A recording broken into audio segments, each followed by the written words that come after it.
Nerds on a Sunday, where three nerdy friends talk about all things nerd, geek, and pop culture related. I am one third of the nerd, Sunny. The other nerd today with me is Manny, and we are actually down one nerd. Frank was busy, had some stuff to take care of, so he will not be joining us this episode. So you're gonna get us two today. And that being said, what's going on, Manny? Oh, it's going. It's going. Yeah, yeah, yeah. That had to be a pretty pain in the ass thing to deal with all day. Oh, yeah, you're talking about that. Yeah, but it's going. Uh, let's just kind of get into, I don't know, nerd outs. You want to go into nerd outs? You got some news? I do not have any news. No. I don't really have any news either. The one thing that I did get was that allegedly season 1 of The Last of Us is going to cost over $100 million to make. Damn. So they are putting some money into it, which is kind of cool. And then we'll Yeah. see where it kind of goes from that. I'm kind of still disappointed that it's Pedro Pascal as Din. Like I can't see that. I can and I can't. So I don't know. Yeah, it's gonna be weird. It's gonna be a little off-putting at first. Um, oh, hopefully they can. I mean, the people attached can act obviously, but it's gonna be hard to get past what we already seen and heard and done with the characters in the games. Yeah. And see them actually gonna be different. So yeah, it's gonna be interesting. But that's a lot of money. I mean, I don't know how many episodes it's gonna be, but that's a shit ton of money. So I we'll see where believe it is 10 episodes. 10 episodes. Okay, well, not too terrible then. I don't know what is it, the budget of Deep Walking Dead is, but I mean, I don't know. Maybe it's about equal. But yeah, we'll find out, I guess. Well, that's the only Uh, news I got. yeah. I was expecting a full team of nerds today, but I don't have any news, so I guess we'll go ahead and move on to our nerd outs then. What do you Okay. got? What do you got for us today, Manny? So I've kind of fallen in the deep end of buying some figures. Hmm. So I'm doing some figure shopping. Nothing too crazy, unlike last week where, um, well, was it last week that we went to go buy some figures? I think it Yes. was on, okay. Dude, oh, our podcast probably already happened. That's what it was. So we haven't talked about it yet. And that's why we were going to talk about it this episode. Gotcha. Um, yeah, I just kind of went into the whole figure diving, seeing what I could find, especially now having kind of like a price point in my head. I Hmm. don't want to go over it, um, but you know, I've been doing that. I took a hold of our Instagram and kind of gave our 6 listeners a sneak peek of what one of my nerd outs was going to be. Did you see it, Sonny? I did, yeah. So I'm really deep, and as far as I've been before for Sopranos, and it's not really that far. It's like season 2, um, but this is hope that I could probably just finish it. It's like 6 seasons. The last season split into two, so we got like 5 seasons going on Okay. or left. No, I'm on season 2, 4 seasons. Five, All right. five. If you, yeah, because of part six, A and B. Uh, Um, but it's so good, dude. And I watched the trailer again for uh, the Many Saints of Newark, mhm. and now I'm kind of realizing why they named it, who's going to be like the main character, little Yeah. things like that, and it's stuff that I didn't realize. So it got me even more excited for it. Nice. But that's really it. Yeah, simple. Simple. Um, Yeah, I'm kind of in that toy kick as you. Well, now we all have it. You, Frank, and I, we're all kind of now in that space of toys and buying and selling them as well. Um, man, I don't know. Anyways, I don't want to talk about that more when Frank can join us next time. We can talk about our whole um experience with that garage sale of awesome toys and talk about all that kind of stuff and just kind of talk about the toys and stuff that we're into and that we're looking for. Um, yeah, next week, hopefully all three can be back on the show. So, but do you have any other nerd outs? Says those or No, that's really it, man. really it? All right, sounds good. Yeah, I think you said in the past like you've never really gotten past season one, right? Of the Yeah, I on the rewatch, I can never get past season one, especially the episode where Meadows visiting colleges and he finds a rat. So yeah, I haven't gotten this far in a while. nice. Cool. Is this type of show where like you have to be in the mood to watch it, or is it like I'll crack out two episodes and hopefully kind of go just keep going. Um, I don't think you have to be in the mood because it's one of those things how you said it at the end where you're like, oh, I could probably just crack out two episodes so I could just get along. But then you watch those couple episodes and you're like, holy crap, this is actually pretty good. And I want to watch it more. And then you think about it. Like today, I kind of like smiled, like, I'm gonna get home, I'm gonna relax, and I'm gonna watch some Sopranos. So it's I don't know, it's a very good show, and I think what makes it even better was that it was in like in like nine or 2000, 2001 ish. So it's like not seeing cell phones and stuff like that. All right. Yeah. It's even more interesting. Hmm. Cool. Yeah. Yeah. I find sometimes shows that even I love, it's hard for me to go back and get past, especially the like first two seasons of a show. A lot of shows won't get like the actual traction until maybe end of the second season, maybe third. So pretty interesting. Um, but I guess with that, we'll go ahead and move on to my nerd outs. Besides the toy stuff, I want to talk about Ted Lasso. It Ah, it's a Apple well, Plus. the new season's out. Yeah, new season just came out the 23rd, so it's Friday. Um, I decided to watch the first season because I was watching a retrospective a video on YouTube about a different show, and I was doing something, and then all of a sudden it like played the next of a video, and it happened to be like Ted Lasso, one of the best shows I've seen in a long time. I absolutely love this show, and he spent like 20 minutes talking about it. I'm like, okay, I'm gonna check it out. I kind of need some new to watch, and I didn't really have to do too much for the podcast, so I decided to watch it, and I knocked it out like in 2 days. So it's like 10 episodes, I think it's 8 or 10. I can't remember offhand. I believe it's 10. 10. Essentially, what this is, it's a coach from America who coaches high school football. I believe he's from somewhere in the South. He has a heavy accent. He gets hired to coach a football team or soccer team, depending on what you refer it as, overseas in England, and he kind of has no idea what the sport's about. He never really he's seen it play. He doesn't know the rules. He doesn't know anything about it. But he says, "Ah, what the hell? I'm going to give it a shot anyways." And throughout the season, we kind of learn why he was hired, and we learn more about his character and everything that's going on. And that's really the gist of it. I absolutely love this show. The first season that was excellent.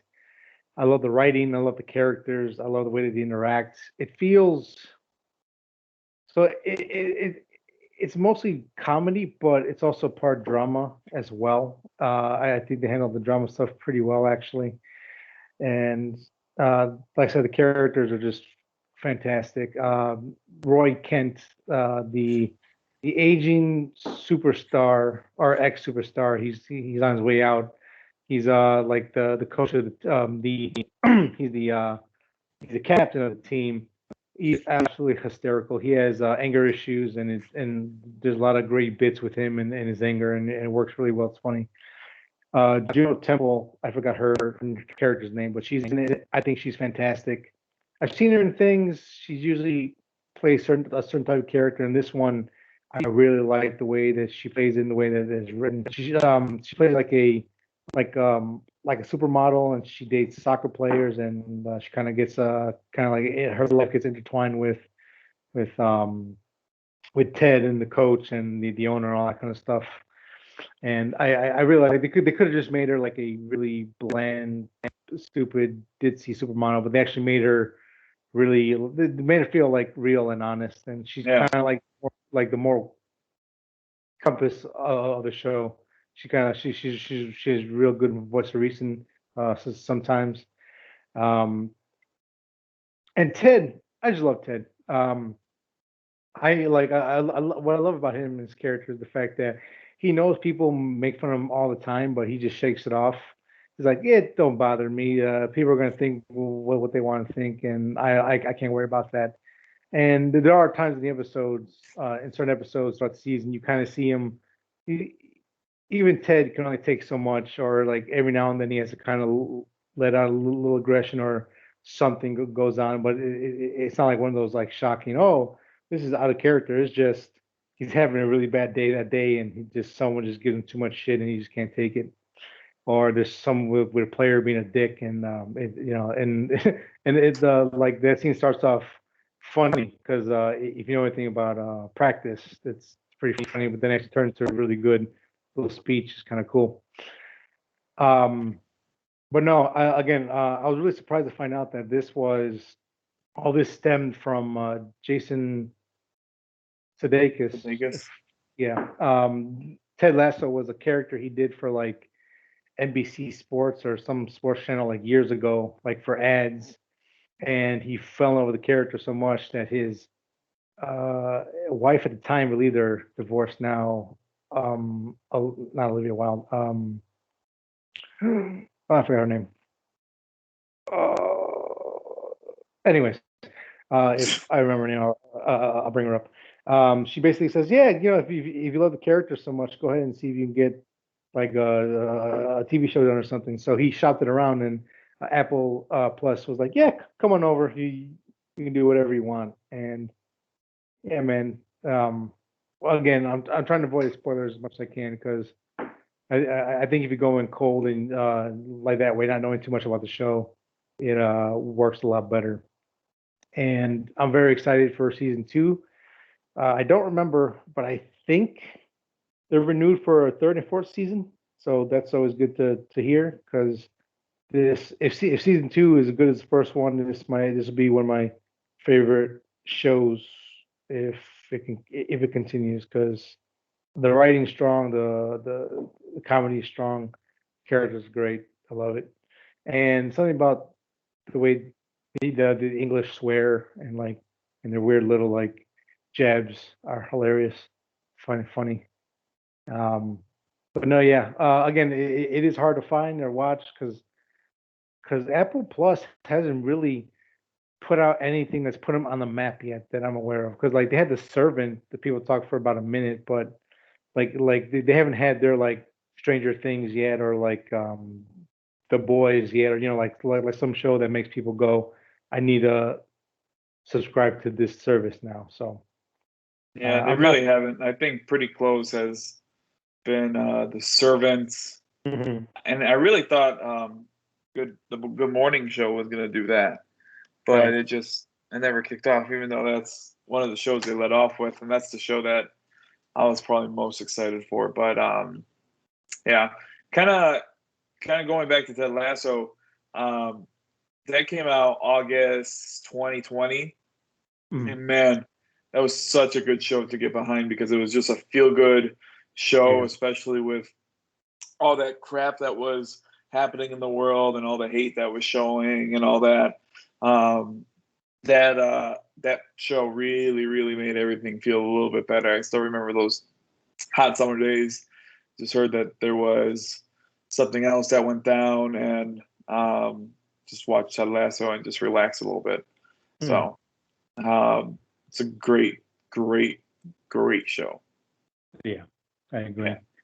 Awesome. So if you guys get a chance, or you can find it, or you can borrow someone's, password, whatever, uh, check it out. Season 2 just started Friday before this. Yeah, it was 23rd. So so when this podcast is out, you can watch the first episode already. Yeah, because I think this has been nominated for a couple of Emmys, I think. Yeah.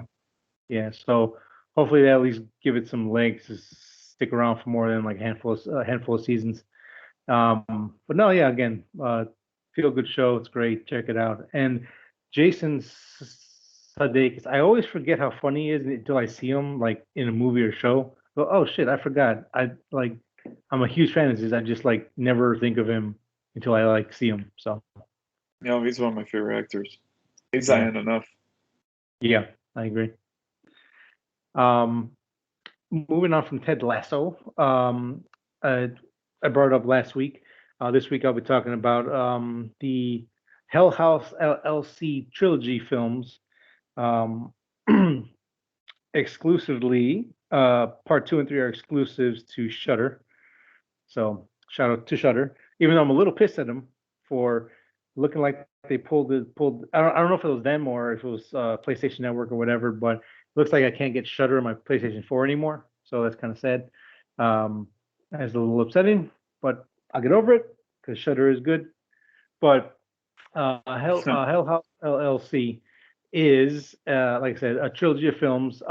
It's a found footage series that follows the exploits of a certain hotel, the Abaddon Hotel, in somewhere outside of New York, like maybe like an hour and a half, 2 hours out of New York City. And this place has a lot of history, a lot of a lot of they make up the history in the movie where they're like, oh yeah, the founder of the town was like like part of a cult, and he believed he found the gates of hell here in this land, and he built a hotel over it, and like the area surrounded with like mysteries and deaths and disappearances for years and years. Um, so the first one, just titled Hell House LLC, follows this group or a company called Hell House LLC.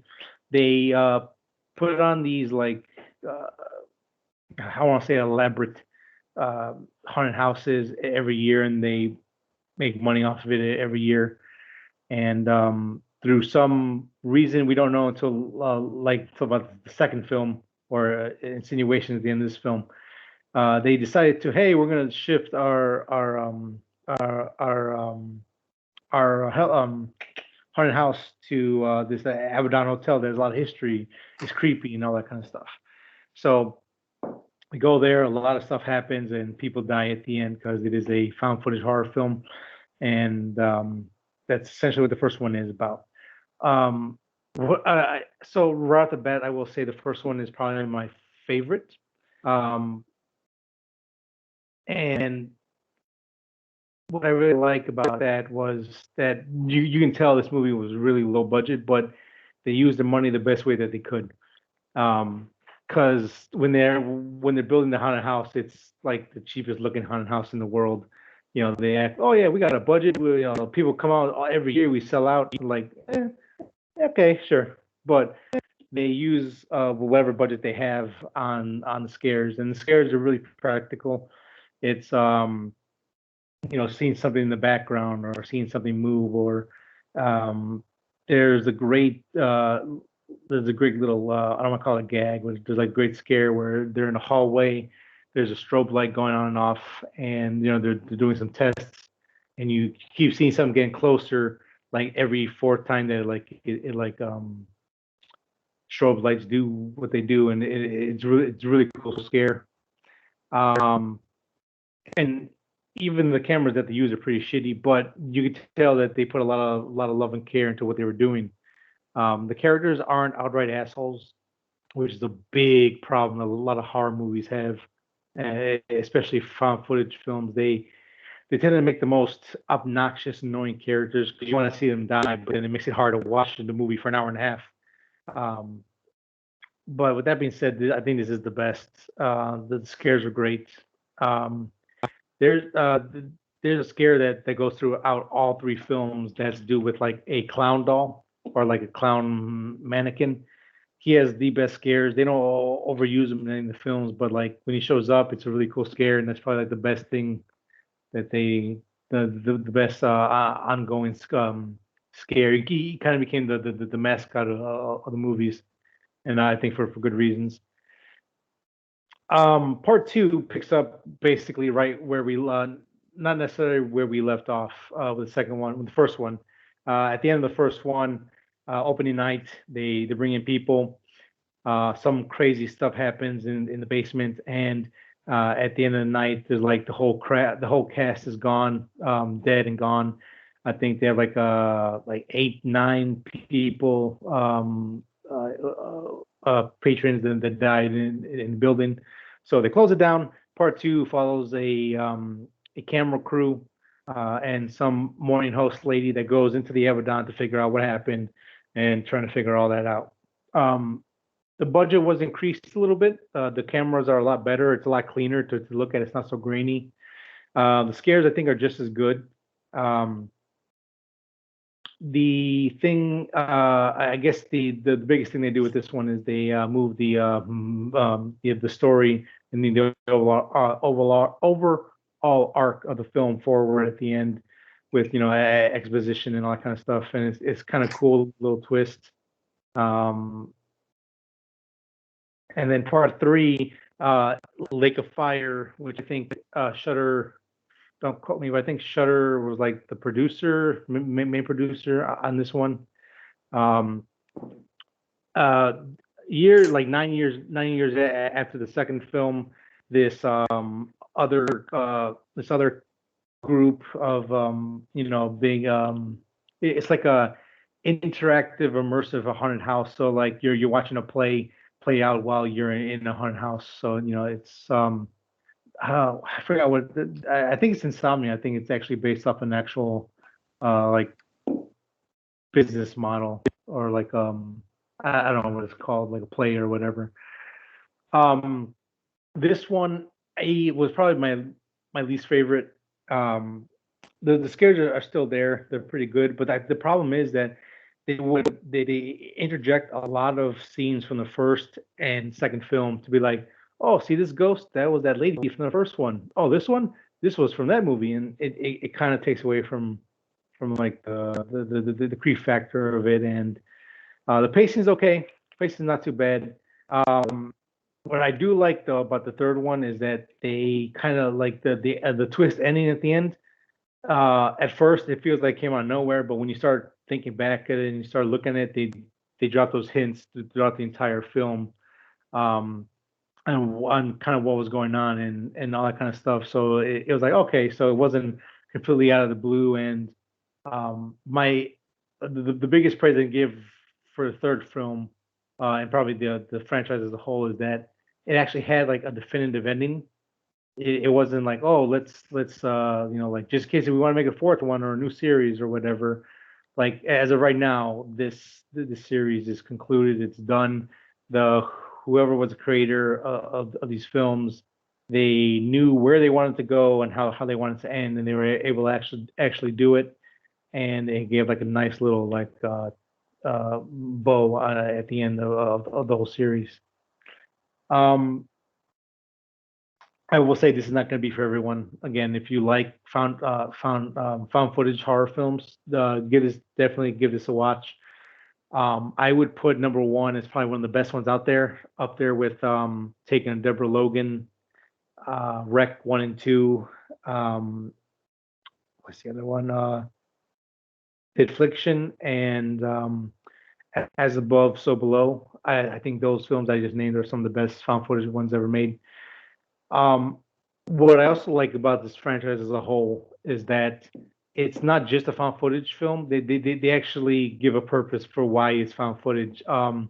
Each of these films are shot like a documentary with like the clips from the footage of the night and everything happened. They intercut them to make like a movie feel to it, and that really helps kind of push along forward.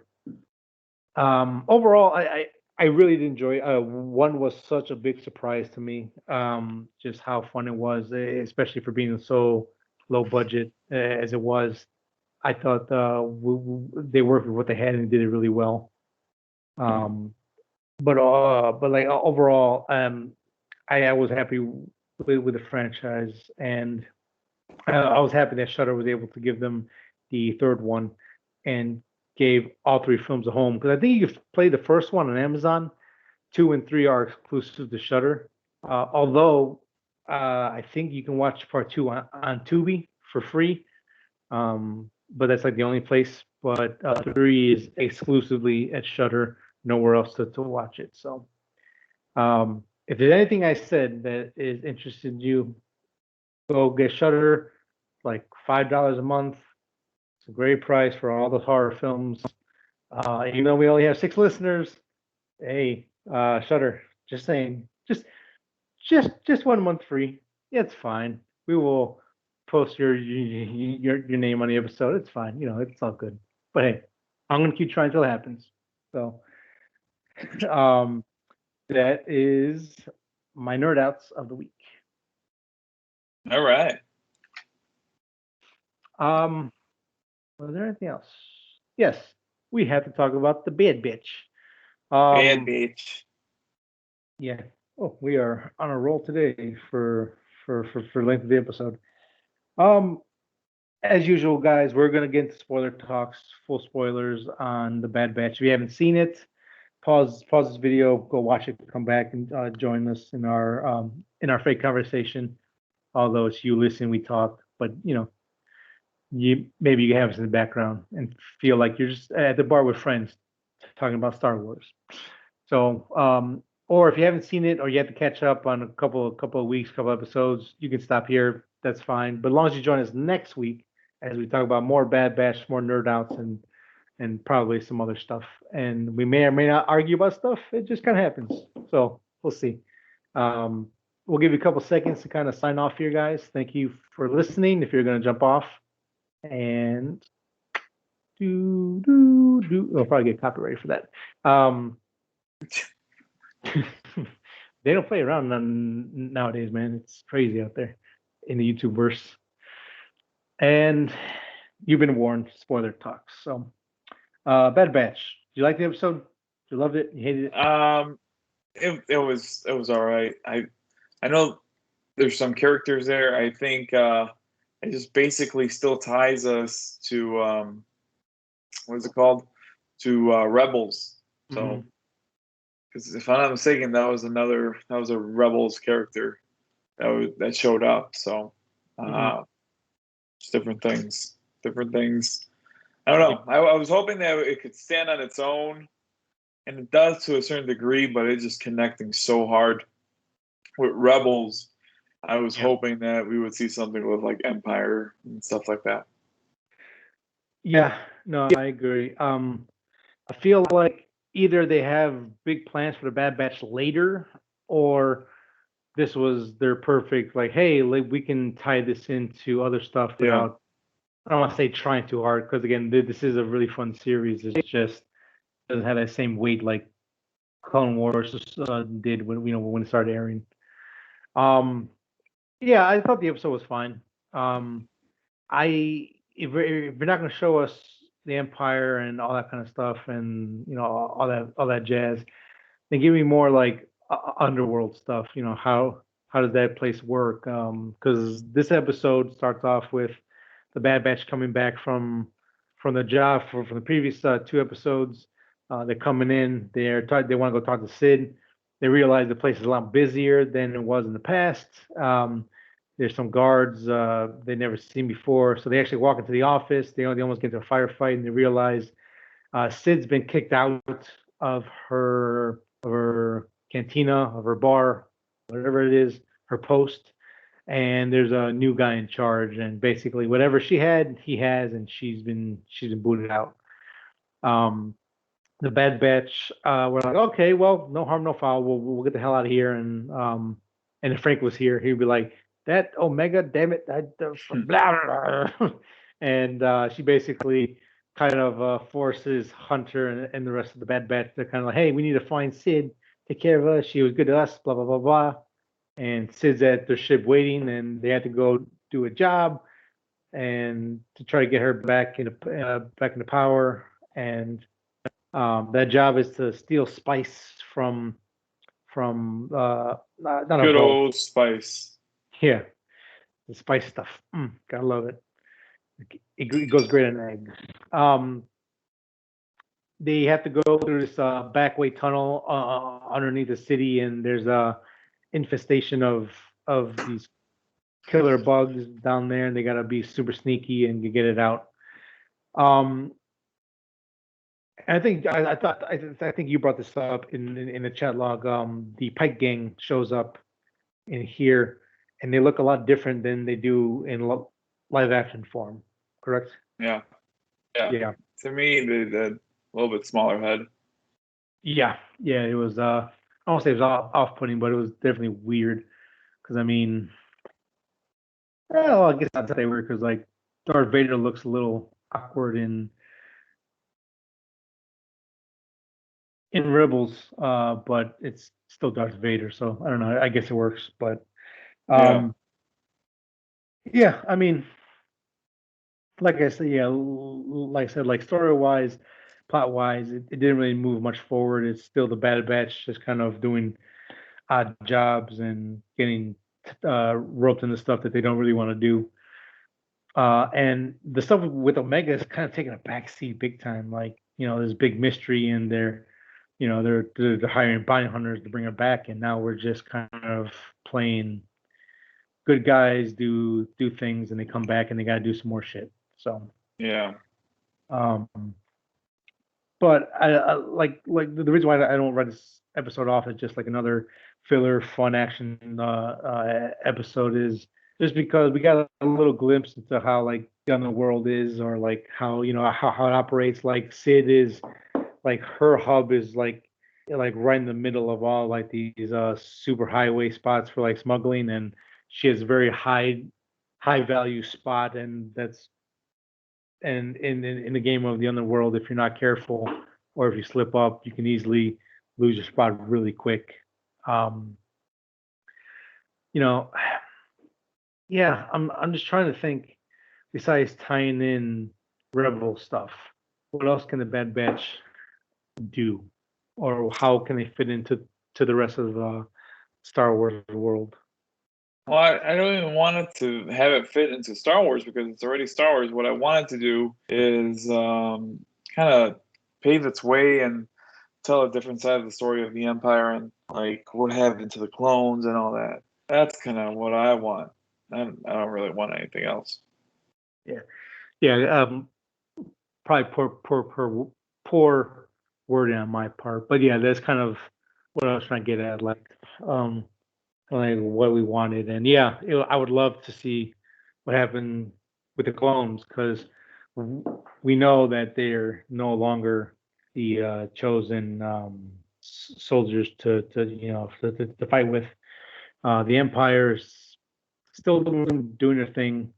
Like I said, we kind of got glimpses of those in like the past 4 episodes before this one, but it wasn't, I think, to our hope or What? satisfaction. Right? The Empire stuff.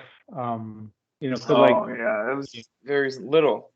yeah, it was little stuff here and there, but it wasn't anything too like big or anything like that. And I think we have like what, maybe 3 episodes left, 4 episodes. I'm not 100% sure to be honest. Yeah, I think this is episode 13. So So we're getting 16. Yeah. Okay, yeah, so it's gonna be like three left. Um, yeah, I feel like they just might give this one a second season, and if they do that, that's not a bad thing. It's just I feel like there's still a lot of loose ends that need to be kind of either start pulling on or need to come to an end before we get to the next season. Um, because like I said in previous episodes, they do want to use the Bad Batch in live action form. Either it's been hinted at the Ahsoka show, or well, now the canceled, maybe, who knows, Acolytes, Ranger show. Um, Rangers. yeah, the Ranger show. Which I don't know how that would work, but yeah, I don't know, man. Still fun. Again, like for I don't want to say it's bitching because we are having fun. It's just not what we were expecting, I guess. Yeah, we wanted more. Yeah. Yeah. Still, yeah. I think kids would enjoy this. Has some cool action scenes. It's funny. Characters are pretty likable. I mean, if it was me, I would just have my kids start watching the Clone Wars stuff. But this one might be a pretty good introduction to like young little nerds out there. It's mainly a fun shoot 'em up show. So Yeah. yeah, man. I wish there was more to talk about with the Bad Batch because I I do like the characters. I do want to see more of the world and all that kind of stuff, but it's just kind of really dragging its feet. And with that being said, also I'm getting more excited for Book of Boba Fett just because That's I Christmas. need more Mando. Yeah, Christmas. I just need more Mandalorian Fett stuff in my life because I started to rewatch some episodes from season 1 and 2, and it's so good. It's such a good show. The Um, music is so good. and it's excellent. Uh, definitely season 2 it Yeah. really starts to pick up really well. Yeah, Jesus, love that show. Um, no, but yeah, we'll hopefully we'll have more to talk about next week with episode 14. Um, but with that being said, do we have anything else to add to that with the Bad Batch stuff or? Um, no, not really. I mean, it's just one of those shows where it's a full filler, but I mean, at least they kind of started talking about some characters that we know Yeah, from Star Wars, so I appreciated that. yeah, yeah. Um, yeah. I mean, I'm still glad that like I'm not hating Star Wars again, or I'm actually really enjoying Star Wars stuff again, minus those three films.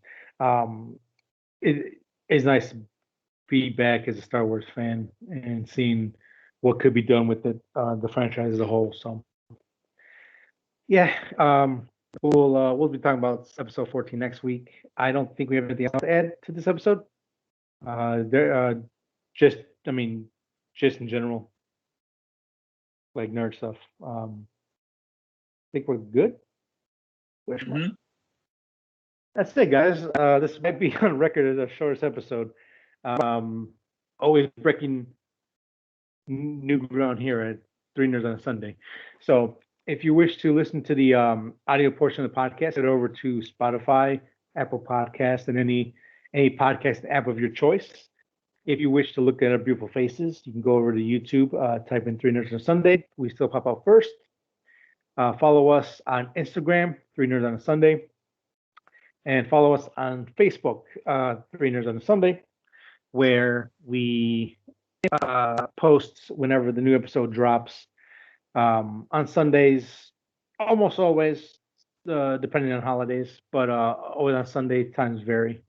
You might have noticed last week we didn't post anything.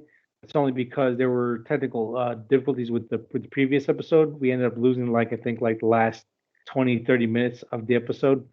Um, so I just didn't feel like posting anything like that. I was like, oh hey, go check out this episode, and then because like I didn't find out about it until like Monday morning, something like that, or no, like Sunday night late. But hopefully all those technical issues will be ironed out, and we can give you the full episode again. So I would still put that other episode. I mean, yeah, I mean it's Not still that we gave warning to it. no, yeah, I mean I didn't know what to do with it, and I think by the time Frank was like, yeah, I can't do anything about it, it was like Tuesday, Wednesday. I'm like, well, I'm to the point of posting it now, but we still got like 3 views on it, like 3, 4 views on it, which is nice.